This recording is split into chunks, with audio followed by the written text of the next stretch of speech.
Furious Tory MPs demand Boris fight EU effort to turn Britain into client state. Boris Johnson must not allow the EU to turn Britain into its client state during trade talks, according to an incendiary warning from Theresa Villiers, a former Environment Secretary. A number of Conservative MPs have spoken out against compromise as trade negotiations reach a critical point. On Friday, talks between the UK and EU were paused, with both sides admitting there are still significant divergences between the two. Although Britain technically left the EU at the end of January, it remains in a Brexit transition period until the end of the year, during which it retains access to the European single market. In return for this, the UK is continuing to pay into the EU's budget and still has to follow many rules made in Brussels. The UK and EU are trying to negotiate a new trade deal to replace this relationship from 2021. Talks are currently deadlocked over European access to British fishing waters and to what extent the UK can deviate from the EU's regulatory level playing field. Ms. Villiers insisted regulatory autonomy is a core part of delivering Brexit and warned the process is now in maximum danger. Speaking to the Daily Telegraph, she said, "This is the main means by which the EU could potentially tie us into their laws and their court.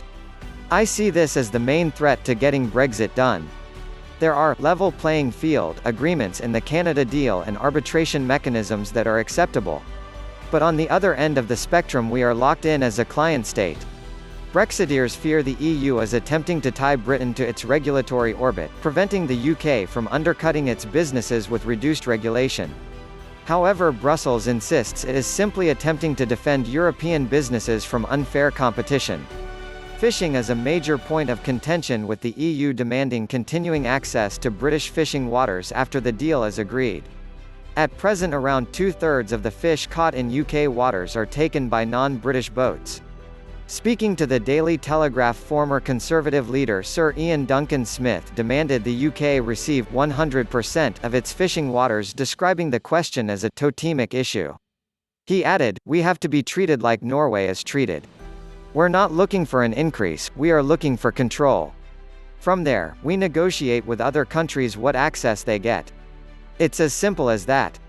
France is reported to be particularly concerned over both fishing rights and level playing field rules. Michel Barnier, the EU's chief Brexit negotiator, has come under pressure from a number of European governments who fear he may cross their red lines. The pause in negotiations was announced by Mr. Barnier and David Frost, who heads the British negotiating team, on Twitter. In a joint statement, they said, "After 1 week of intense negotiation in London, the two chief negotiators agreed today that the conditions for an agreement are not met, due to significant divergences on level playing field, governance and fisheries. On this basis, they agreed to pause the talks in order to brief their principals on the state of play of the negotiations."